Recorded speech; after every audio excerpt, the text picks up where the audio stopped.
En este segundo módulo entonces nos vamos a enfocar en los vectores, que son el primer tipo de dato y el tipo de dato más sencillo que podemos encontrar en el álgebra lineal. Entonces la idea de este módulo es entender qué son los vectores y los diferentes tipos de operaciones que podemos realizar sobre los vectores. Y en esta primera lección, para contextualizar todo este tema de los vectores, vamos a ver ya ejemplos aplicados de uso de los vectores en ciencia de datos y machine learning. Entonces comencemos viendo un primer ejemplo, que es la segmentación de clientes.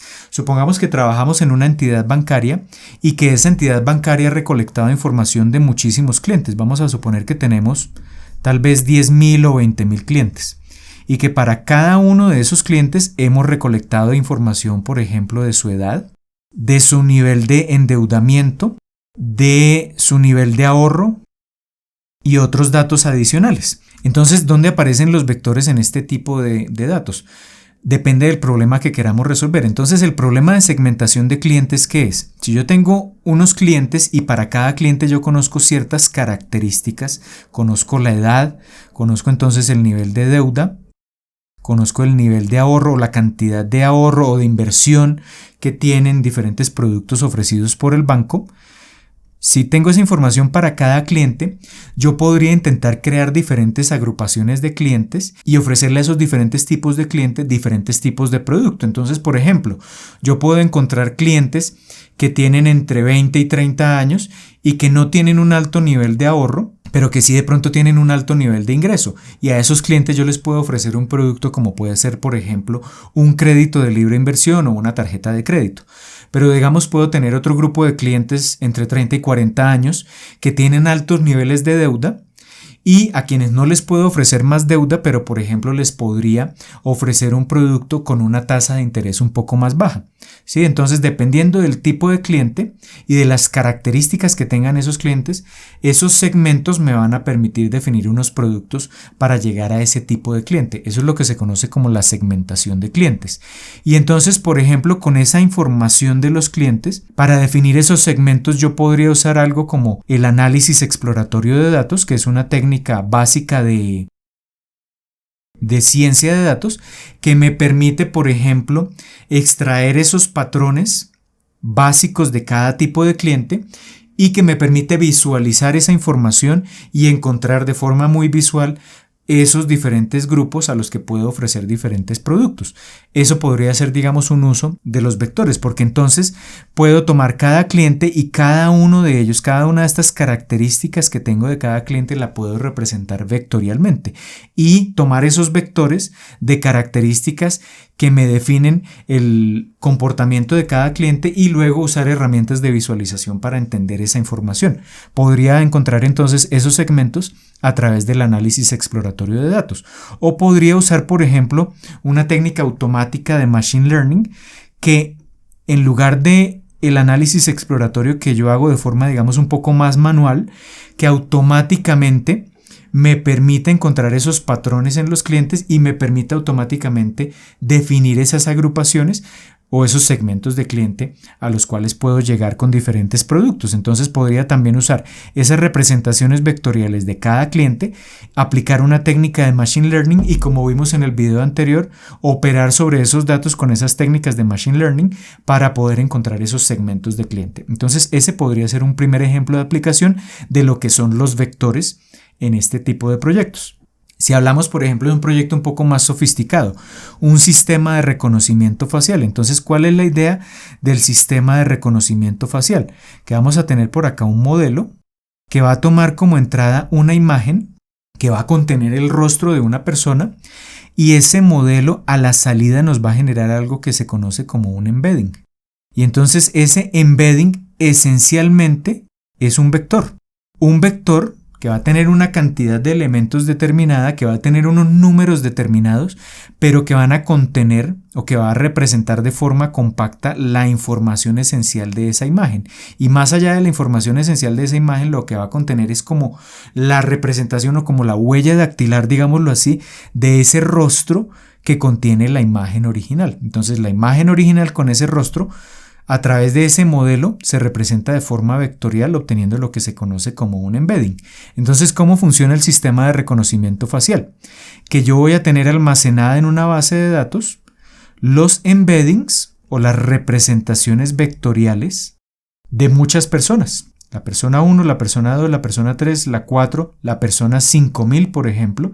Y para cada una de esas personas yo tengo unos embeddings determinados o unos vectores que son únicos para cada rostro dentro de esa base de datos. Y entonces cuando yo quiero reconocer si una persona está dentro de esa base de datos o no, no comparo directamente las imágenes, sino que a través del modelo obtengo una representación vectorial, el embedding del rostro de esa persona, y luego a través de un proceso de comparación, que es una comparación vectorial, entonces comparo ese embedding contra todos los embeddings restantes de la base de datos, y si encuentro una coincidencia, pues puedo decir que esa persona se encuentra dentro de la base de datos, y ahí hacemos lo que se conoce como reconocimiento facial. Pero el principio es obtener representaciones vectoriales y realizar comparaciones entre vectores para verificar si la persona es o no es quien dice ser. Entonces, este sería un segundo ejemplo del uso de vectores en un problema o en un proyecto de ciencia de datos o de machine learning específicamente. Los sistemas de recomendación. Entonces, ¿qué hacen, por ejemplo, YouTube, Netflix, Spotify o incluso las redes sociales? Cuando nosotros vemos contenido, la red captura esa información de nuestra navegación en la plataforma y sabe que si, por ejemplo, vimos un video por el 80% del tiempo es porque ese video nos gustó, y entonces luego ustedes han visto que en esas plataformas nos recomiendan contenido similar, canciones similares a las que escuchamos, videos similares a los que escuchamos, posts en redes sociales similares o de personas que son afines a nuestra forma de pensar o que muestran contenido que nos engancha en esa red, y eso, detrás de todo esto lo que existe es un sistema de recomendación. Entonces, por ejemplo, pensemos el caso de YouTube. Cuando vemos acá un video en YouTube, entonces ese video es procesado por acá, por un modelo que extrae información esencial de ese video, y esa información la representa de manera vectorial, nuevamente, y esa información se conoce como un embedding. Así como ocurría precisamente en el caso del reconocimiento de rostros, acá ocurre algo similar. Entonces el contenido que hemos visto o escuchado o leído en una plataforma determinada es procesado por un modelo. Cuando decimos procesado es porque el video o ese contenido es representado vectorial o matricialmente. El modelo opera sobre esos datos y genera una representación vectorial de ese dato, que se conoce como el embedding. Y entonces ese vector es característico para ese tipo de contenido que hemos visto. Y por acá de otro lado, entonces, esa plataforma tiene una base de datos con muchísimos embeddings que representan de forma vectorial el contenido que está almacenado en esa base de datos o en esa plataforma. Entonces tenemos muchos videos en YouTube y tenemos la representación vectorial de esos videos. ¿Por qué conviene representarlos vectorialmente? Porque el video ocupa un espacio gigantesco y el embedding es una representación muy compacta de ese dato. Es un vector que ocupa menos espacio en esa base de datos y que es mucho más fácil realizar las operaciones directamente sobre estos embeddings. Entonces tenemos esos embeddings, esa base de datos, esa representación vectorial de millones de videos en YouTube, y posteriormente lo que viene entonces es un proceso de comparación vectorial que permite entonces encontrar vectores similares, es decir, embeddings que se parezcan al video, al embedding del video que estuvimos viendo, y si ese nivel de similitud, esa comparación vectorial es relativamente alto, pues con eso YouTube, por ejemplo, puede determinar cuáles son los videos que de pronto le pueden gustar de esta base de datos, le pueden llamar la atención al usuario y ofrecerle esos videos como nuevo contenido para que el usuario siga viendo el contenido de esa plataforma. Ese es el principio de los sistemas de recomendación, y en el fondo precisamente usan representaciones vectoriales y comparaciones vectoriales para poder precisamente ofrecer nuevo contenido al usuario. Tenemos acá otro ejemplo que es el análisis del lenguaje natural.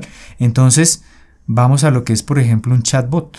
Entonces un chatbot lo que permite es recibir lenguaje natural, es decir, yo escribo una secuencia de caracteres, un texto, eso es lo que se conoce como lenguaje natural, es decir, el lenguaje que nosotros de forma natural escribimos como seres humanos, y ese texto cuando va a llegar al chatbot, antes de llegar entonces acá se lleva a una representación vectorial precisamente, y ese chatbot lo que recibe es un vector, un arreglo de cantidades numéricas, e internamente opera sobre este vector. ¿Y de qué manera opera? Primero recibe ese vector, por un lado, para entender, entre comillas vamos a ponerlo, obviamente acá esto internamente es un modelo de Machine Learning que permite extraer como la información relevante de lo que contiene ese texto, ese vector, para, entre comillas, cuantificar también de forma vectorial cada palabra y su relación con todos los elementos que hacen parte de ese texto que introdujimos inicialmente. A eso me refiero con entender. Y después de eso, además de entender esa comprensión de ese vector, lo que genera entonces es una representación vectorial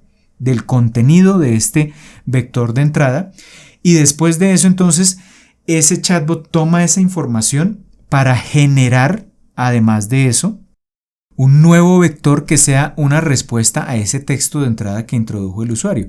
Y posteriormente, entonces, de acá del chatbot sale un vector que es la respuesta precisamente a ese vector de entrada, y esto con una parte de postprocesamiento, pues lo que me genera es un texto respuesta, que es lo que nosotros vemos ya en lenguaje natural que nos entrega ese chatbot. Pero en el camino lo que aparecen son precisamente vectores a la entrada y a la salida, e internamente ese chatbot entiende ese texto, entre comillas, y genera nuevo texto, pero todo usando precisamente representaciones vectoriales.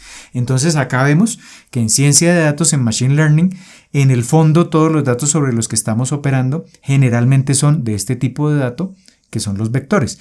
Entonces, teniendo en cuenta este preámbulo que vimos con estos ejemplos, en la próxima lección ya vamos a dar una definición de lo que son los vectores y de algunos ejemplos numéricos y de la notación matemática que se usa cuando nos referimos a los vectores acá en álgebra lineal.